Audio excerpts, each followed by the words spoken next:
Hello everyone, welcome back to my channel. Today we're going to talk about how do you know the things that God has promised you, or how God shows his promises to you, or how do you know the things that God has in store for you. Whichever title you want to pick, that's what I'm going to talk about today. So I'm just going to get straight into it. There are, I think, 4 ways that God talks to us. Now, I've done a video on this: dream, vision, revelation, and going on trance. I think that's the video that gets viewed a lot on my channel. I'll try and leave the link in the description box. So one of the ways God reveals his promises to you is through a dream. Which is obviously a dream is when you go to sleep, and it could be really long, it could be really short. Vision is just a little clip, a little glimpse, not too much information.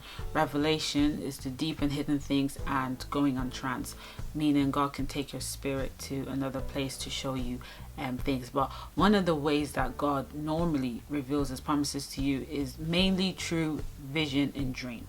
Okay, so how do you know the things that God has in store for you? So let's say you are working as a lawyer, right? You're a lawyer, or you're working as a lawyer, right? And one day you're just at home and you had a vision, or you had a dream that you were working in Michael Kors. Okay, so Michael Kors is known for what? Bags, even though they do watches and jewelries and a few outfits and shoes here and there, but they're mainly known for bags, right? So you're a lawyer and you had a dream that you were working in Michael Kors. So what that could mean is that you obviously decided to study law out of your own ambition, but one of God's promises for your life is that he might call you to be a designer, or he might want you to work in conjunction with Michael Kors. That's one of the things he has in store for you. Not as a sales assistant. No, it could be that God is calling you to design bags or something, along those lines. So that's how you know God's promises for your life. If you're in Spain and you had a vision that you were going to Dubai, so obviously what God's trying to tell you is at some point you are going to go to Dubai, even though you might not have the money to go there, you might not be able to afford it, or you might not have your permit to stay visa, or you might not have the passport or whatever. But God's trying to tell you that, look, at some point I am going to take you to that country. That's one of the things that I have in store for you. So that's one of the ways to know God's promises for your life, is the things that he reveals to you that you can't even comprehend how you're going to get there or how you're going to get it. So if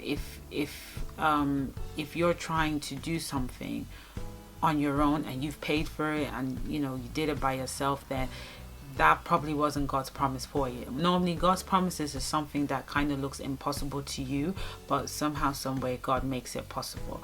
Another thing about God's promises is when God reveals something to you, which I've made a mistake on this before.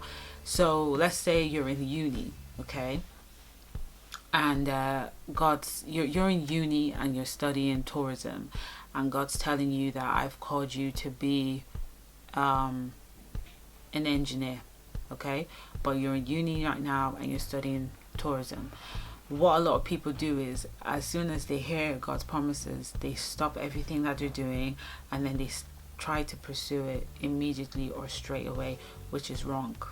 Because when he revealed that, before he revealed that, you were doing something, and he knows that you were doing something, but you're supposed to finish what you were doing.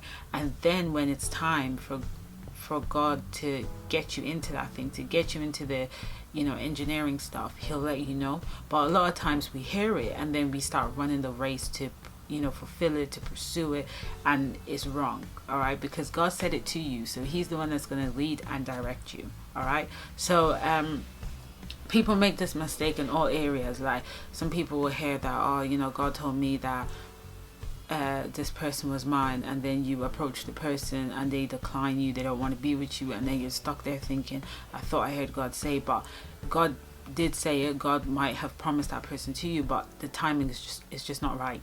Okay, so you have to let God give you the green light, the go ahead to do so. There's been a situation where, when I was in uni, and I was in my last year of uni, And I remember I said to myself, I don't even know what I'm going to do in my life after uni, because I have no clue what I want to do. But I knew that what I was studying in uni, which was hospitality and tourism, wasn't the thing that I wanted to do in the long run. So while I was preparing, studying to finish my final exams, God had just told me that, look, I've called you to be a designer, right? And so I said, okay. But I didn't immediately pursue it because I didn't even know what type of designer. I knew I didn't want to do fashion.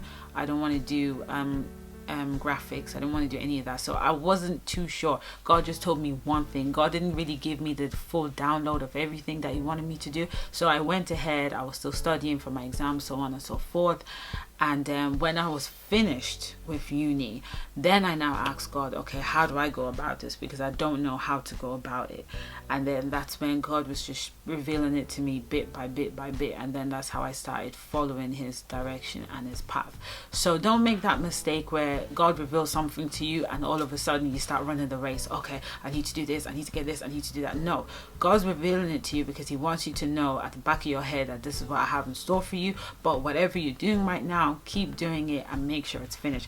When it's time for that thing to happen, God will let you know when you should start preparing for it, what you should start doing, so on and so forth. But if God is telling you to leave, like let's say you're working in a company, because this has happened to me so many times, you're working in a company and God's told you, I want you to leave right now. So if he's telling you leave, then that means you need to leave immediately. Okay, there's a reason why he's saying that. Another thing about God's promises is understand that there is a time and a season when it does happen. So don't get too carried away and don't focus too much on it. Focus on where you are right now. This is really important, because when you focus so much on the promises, sometimes you can get frustrated, you can get angry, you can get disappointed because you have expectations of how it should be done and how it should look like, and God might not do it that way.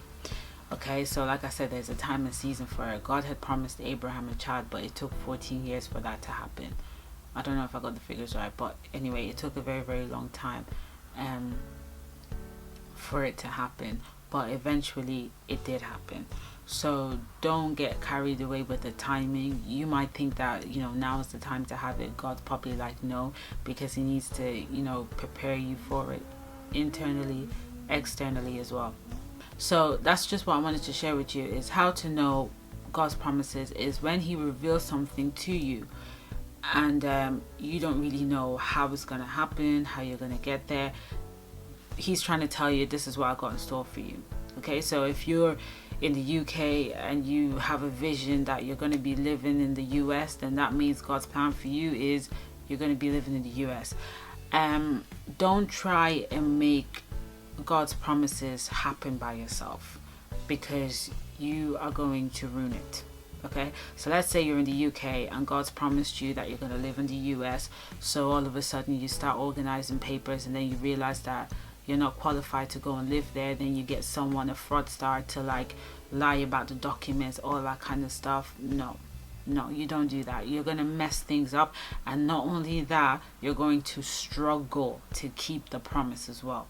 Let God do it. When God does it, it's just going to flow. It's going to flow. There's not going to be any stress. There's going to be so much peace about it. It's just going to flow. But when you have to force it to happen, it's like you're trying to break a door that's been shut, and then you're just going to cause a lot more damage. And then you'll get to the US and then you're struggling financially. You're struggling to get a job. You're just struggling because you've gone at the wrong time. All right, God's showing it to you, but it's not yet time for it to happen. What's really important is you just having a relationship with God, so that when it is time for it to happen, you will get the green light. Because a lot of the times the green light is not going to be an audible voice. Sometimes the green light is not going to be a dream. The green light might not even be a vision.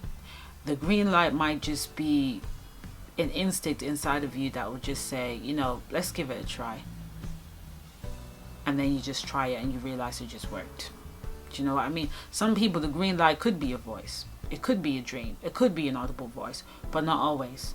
I think I've done a video on this where I said how God paid my uni fees. And I was struggling to pay it, and while I was struggling to pay it, God had promised me that, look, you're going to graduate. That's what God had told me. And I thought, okay, I think, someone might just send me like £4,000, or maybe I'll just wake up one day and I'll see £4,000 in my bank account or something. I just had all these expectations because God had told me that, look, you're going to graduate, right? So I wake up every day, I'm checking my account, I'm checking the letters, I'm not seeing anything. 1 month goes by, I'm not seeing anything. I've got 2 weeks left to the exam, I'm not seeing anything. I'm like, God, what is going on? You're promising me that I'm going to graduate. I cannot see a sign on how this stuff is going to get paid. Like, how is it going to get paid? So 3 weeks before, I went to the office to see if I could talk to them, if they can work something out, because at this point I'm starting to doubt God. I'm starting to think maybe the voice that I heard was something else. All right, when God promised you something and you don't see it happen the way you want it to happen, so then you start to think, was that really God, or was it my imagination, or was it my mind? So I went into the office and I told them that is it possible if we can make an arrangement how I can pay this and I can still go ahead and do my exams? The man was like, no. He was really, really angry at me for even attending classes without even paying. Like, he was about to take some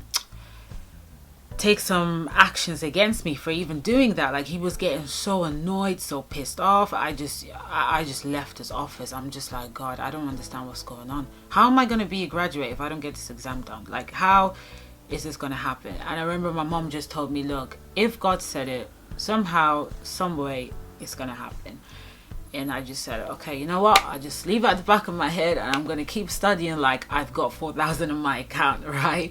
That's what I'm going to do. I'm going to keep studying like I got 4,000 in my account. So I was studying, getting in touch with all my lecturers, all that kind of stuff. So a day before, I still did not see any sign. There's no money in my account, no money in my purse. No one's giving me money. I don't even know anyone who could give me money. I'm not even qualified to borrow money in the bank. So I just said, you know what? It's a day before my exams. I'm just going to go back to the office and, what could they do? They can't arrest me for not being able to pay. The only thing they can do is to stop me from graduating. So I went into the office, and the man that had pissed me off, the man that had told me that I can't do it and that he was going to take actions against me for attending classes without paying, all that kind of stuff, they told me that he was sick and that he's not in today. So the lady said, I'm going to go in and print your student card so you can get your exams done tomorrow. I was like,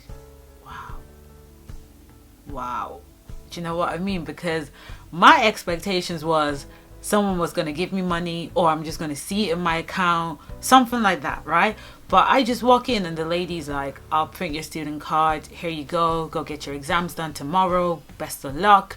I thought, wow. I was like, God, you're so good. So that was how that promise came to pass. A lot of the times, God's promises, they fulfill without you having to spend any of your own money. In some cases, in some cases, God always makes a way. He might not give you the provision for it, but he might make a way without you having to spend your own money, especially if you don't have the money to do it. If you have the money to do it, God wouldn't promise you it. Do you know what I mean? God only promise you things that you might not even have the money to do it, or maybe your money is not enough to make it happen. Do you know what I'm saying? So that was how that happened. That's how it came to pass. So this is just an encouragement to anyone who's received God's promises. Listen, me sitting down here talking to you, there's a lot of things that God has promised me like 3 years ago, 4 years ago, and I'm yet to still see it happen. And I'm still sitting down here. Well, I'm not sitting down here waiting. Obviously, I have things to do, the things that I'm doing, waiting on God to fulfill it. So I understand how frustrating it can be. I understand how annoying it could be. But the key to not getting annoyed with God, the key to just not putting your mind on it, is to shift that energy into something else, into something that you love to do. So if you love doing YouTube videos, right?